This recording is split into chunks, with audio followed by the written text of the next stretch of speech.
What is going on, chat, man? We are back with my boy. Young Fob, man. Man, you guys missed this guy, man. Today, we had to put him on to, you know what I'm saying, the most absurd Michael Jordan stat you ever seen. You've never seen, actually, by the way.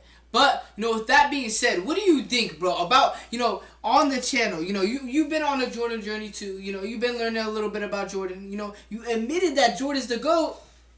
But so, what do you think about Jordan so far? I mean, we've been learning about him on my channel, and especially just like other players too in that older NBA era. So definitely go check that out.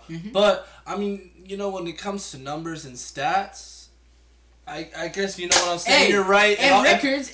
Yeah, and I'll humble myself there. But you know what I'm saying. I've always still been a LeBron fan. So, I mean, let's just... I always take these as a learning experience. You know what I'm saying? Okay. With that being said, let's get straight into the video. And if you guys are new to my channel and you like classic/old NBA content, man, you know, hit the subscribe button, man, and join the crew. But, you know, with that being said, let's go. Yes, sir. Individual playoff series. Michael Jordan is the greatest to ever do it, and I don't even think it's remotely close. Game score is a stat that combines everything a single...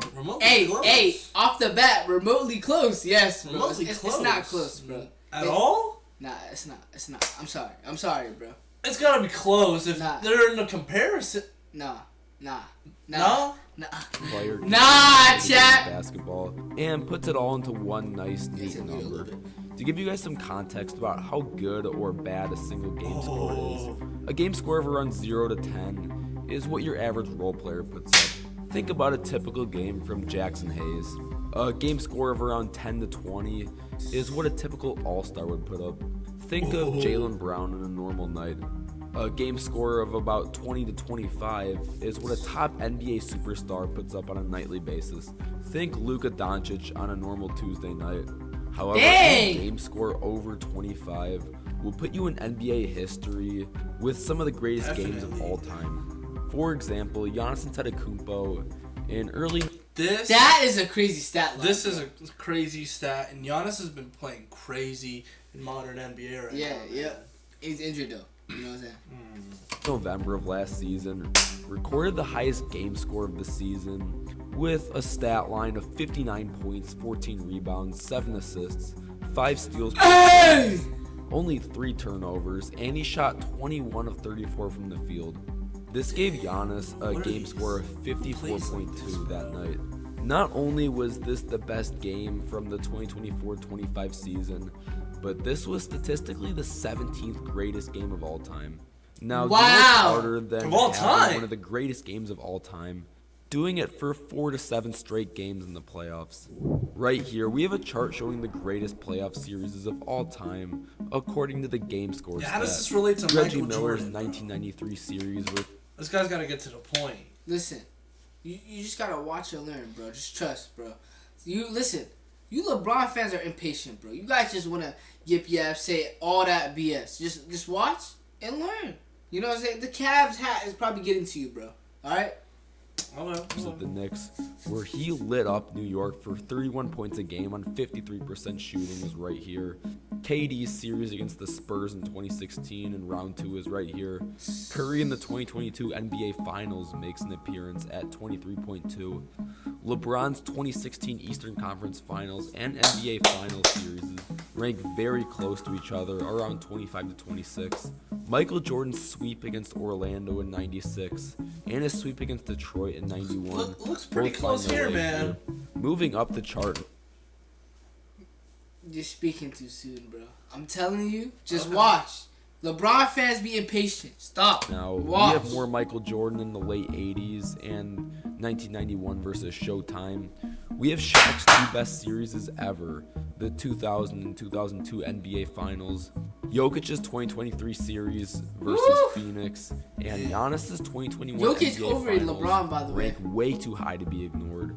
And of course, we find LeBronto near the upper limits of this chart, where LeBron James famously swept the 1-seeded Raptors in 2018 with a bunch of substitute teachers by his side. But even what the King has done in the playoffs doesn't even compare to MJ's best, because Michael Jordan has the best playoff series of all time in 1988 against the Cleveland Cavaliers, where the man dropped, I don't know, maybe 45, 5, 4, 3. Hey, I've been telling you. 6% shooting. Against my with Cavs? a game score of 34. The Cavs always get built, bro. Like, it's a known fact, bro. Like, in history, I think a lot of NBA superstars genuinely dominated that team, bro. Well, actually, I'm Even lying. with though. LeBron on it. This is only Jordan's third best playoff series. Air Jordan has a peak playoff series of 38.4. Michael Jordan see has that? completely ludicrous playoff series average.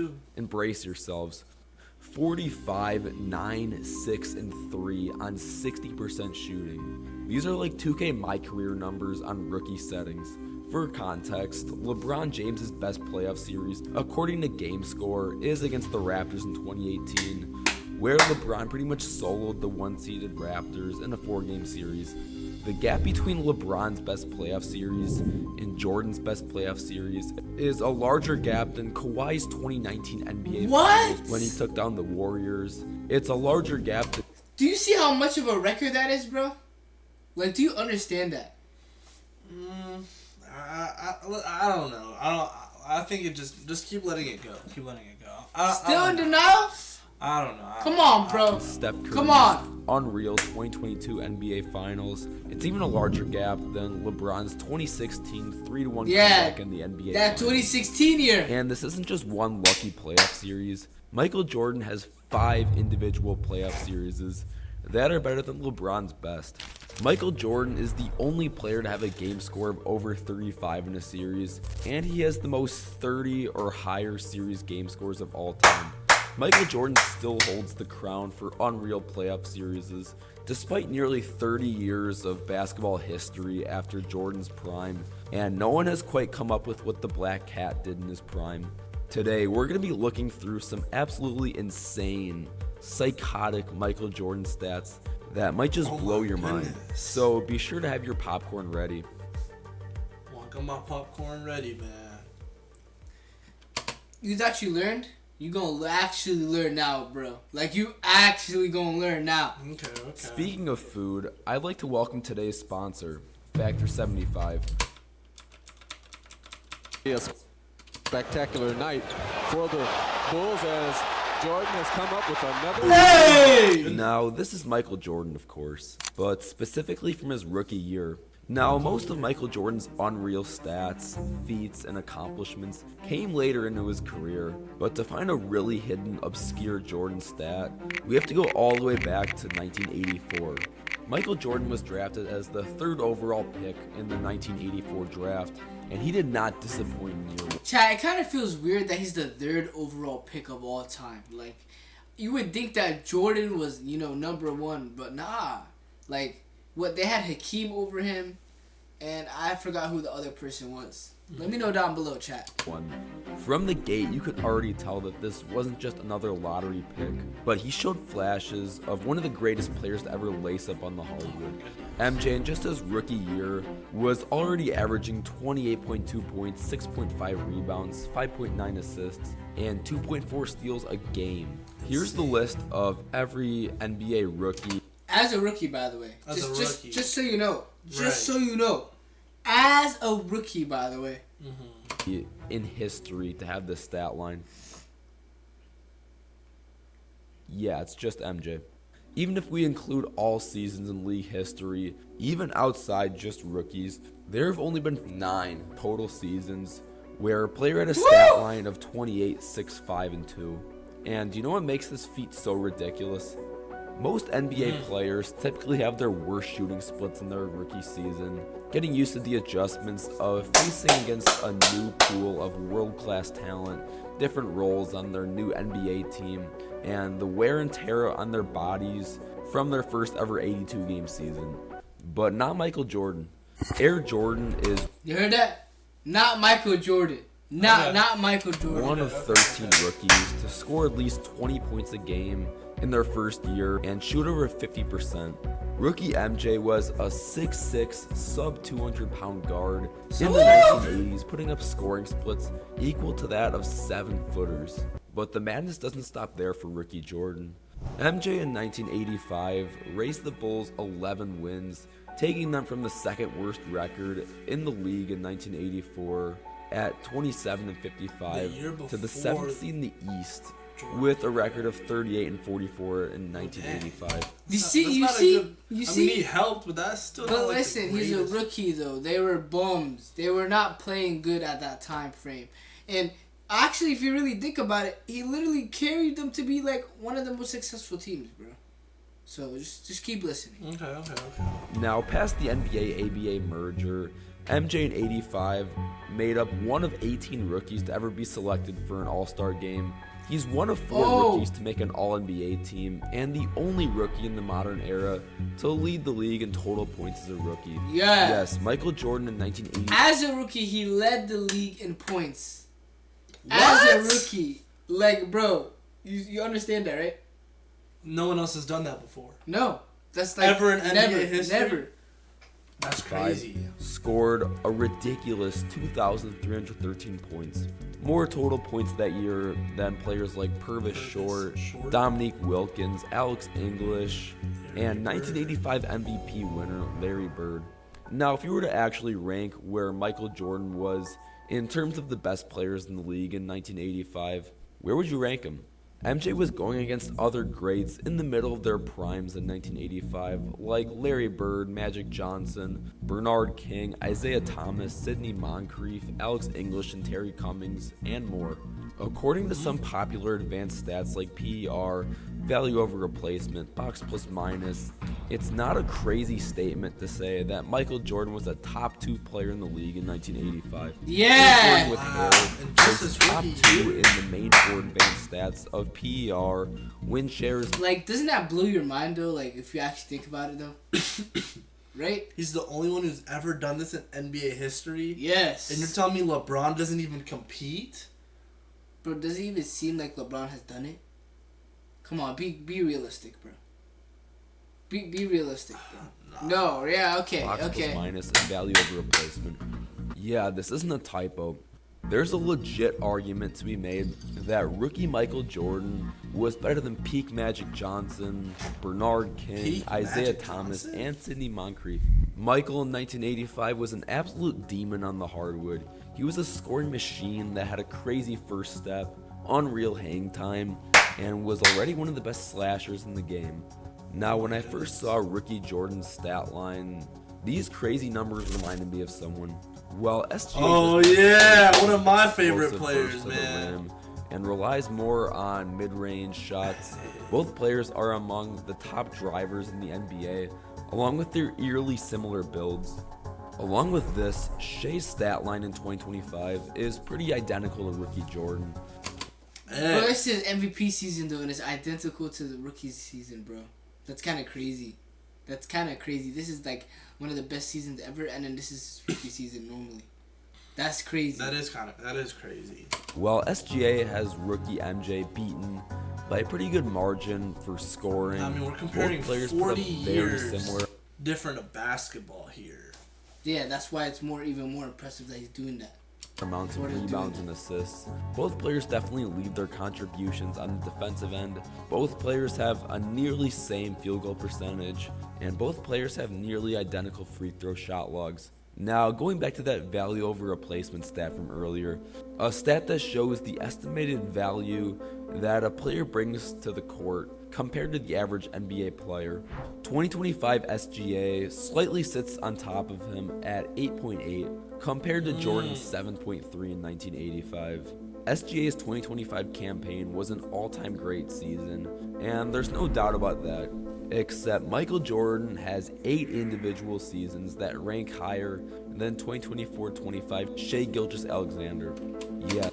It's kind of crazy how, besides LeBron, he's comparing also one of my favorite players to Michael Jordan. So now I'm really intrigued. But, I mean, Michael Jordan comes out on top of him. I mean... Michael Jordan's uncomparable, bro. I'm telling you.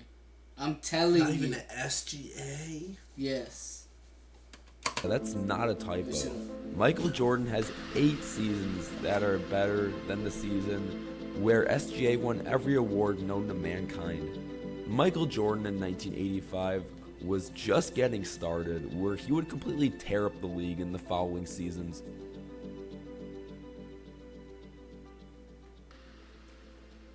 Okay. I'm telling you, bro. It's blowing your mind, isn't it? Now you're going to really learn. He was looking for contact from Jermaine O'Neal, got a piece of it. Wade. Oh, a facial! Yes!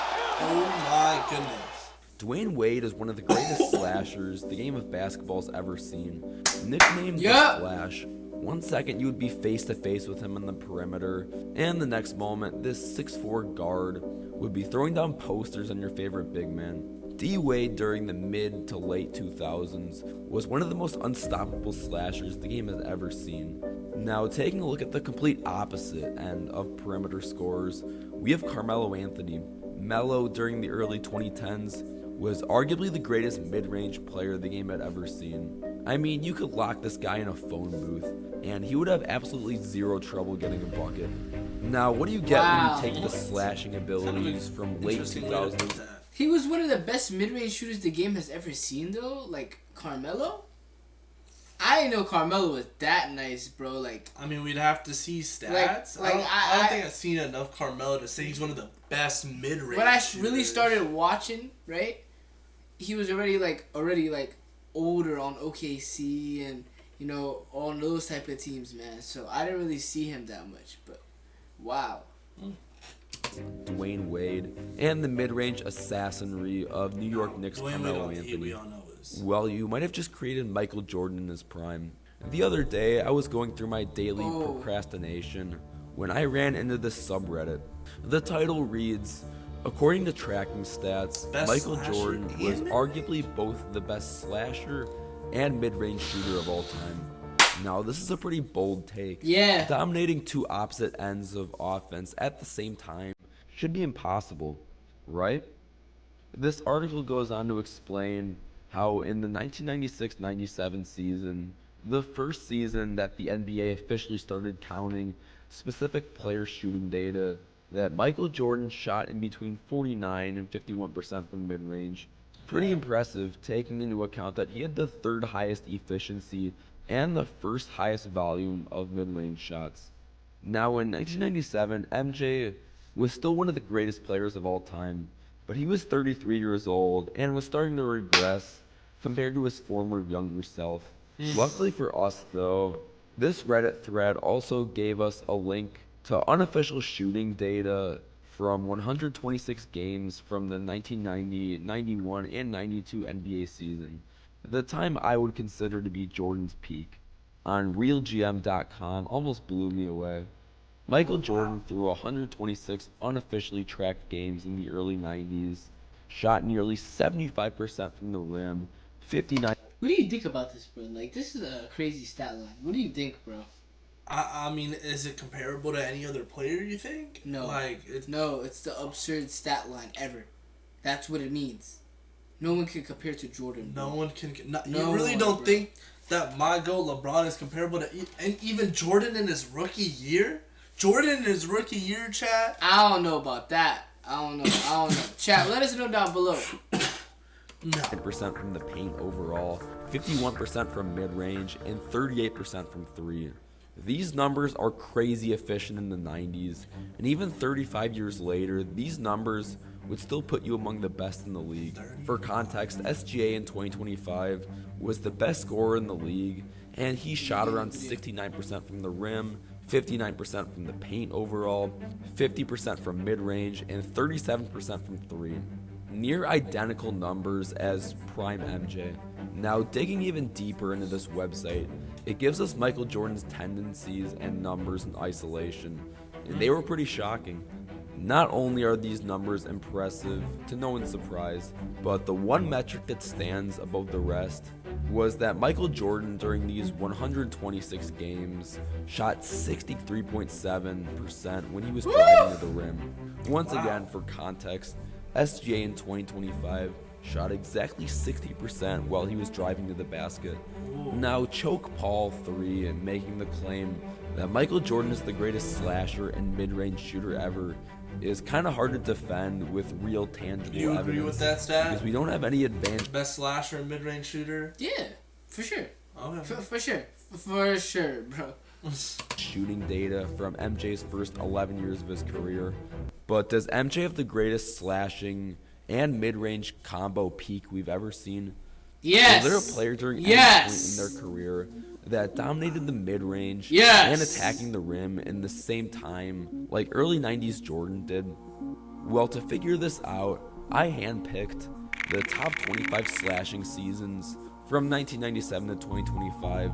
I used pure paint scoring numbers instead of driving numbers for a couple of reasons. Driving NBA stats are really hard to find, and what counts as a drive versus what counts as a cut, post-up transition, or anything in between has been measured differently in this 28-year period. So for the sake of consistency, I found the paint scoring numbers of players that do most of their paint scoring from drives anyways.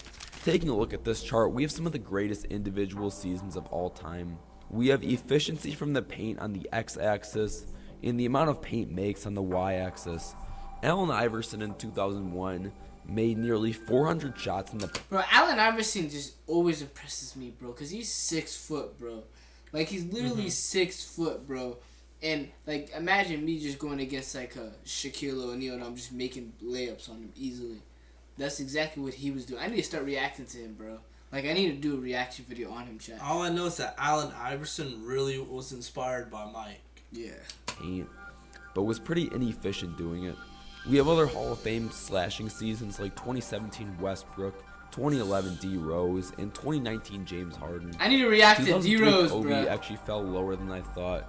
2025 Shea, 2009 Wade, and 2023 Luka all surprised me with how much paint scoring they were doing. And to really no one's surprise, 2013 LeBron James and 2021 Giannis pretty much dominate this chart with the most makes and highest efficiency at the same time down low. Now, where's early 90s Michael Jordan, you ask? Numbers adjusted for an 82-game season, and MJ is right here. Now, Eddie, I thought you said that these were absurd Michael Jordan stats. Yeah. MJ looks not pretty absurd at normal all. here. Very. You're gonna have to see, bro. Like, you're getting impatient. It's not absurd at all. Watch. This all seems comparable. SGA is above him right now in this stat line. Why would he show something like that? Well, MJ still places very well on this chart. He isn't in his own galaxy, as Jimmy High Roller would say. But just hear me out. Now, I did the same thing with the top 25 mid-range shooting seasons since 1997. Once again, we have total mid-range makes on the y-axis and efficiency on the x-axis. Kobe Bryant's MVP 2008 season places lower than I expected, closer to 2005 Rip Hamilton than anything. 2018 LaMarcus Aldridge is a sleeper pick for mid-range assassins. 2003 T-Mac was just a scoring warrior. We have 2014 KD, along with 2013 Melo in the same area. Some real all-time great mid-range shooting seasons that people sleep on are campaigns like 2008 KG, 2022 DeMar DeRozan, and 2011 Dirk Nowitzki.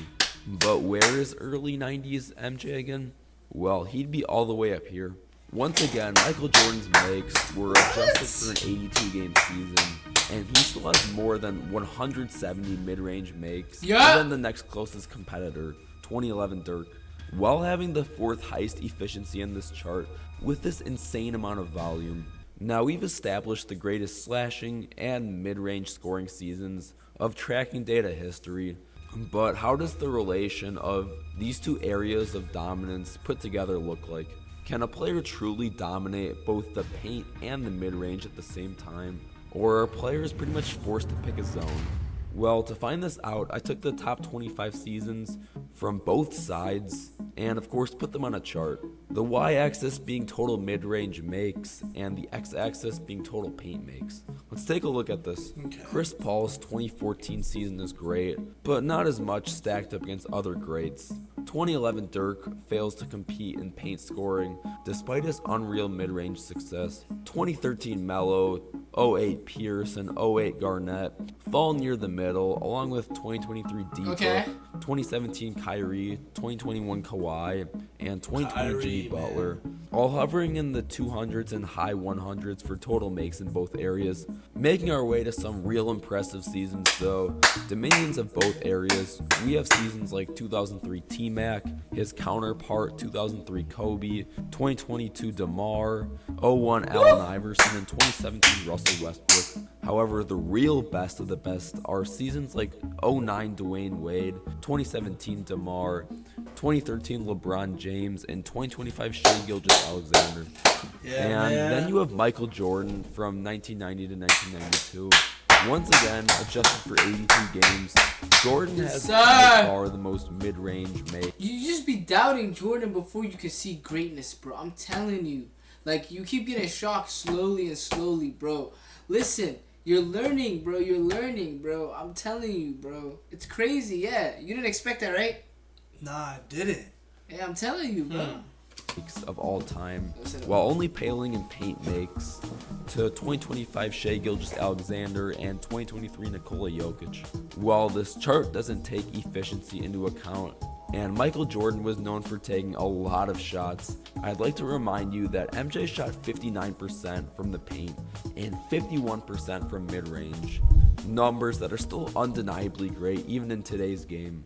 So, is Michael Jordan the definitive greatest mid-range plus slasher combo scorer basketball's ever seen?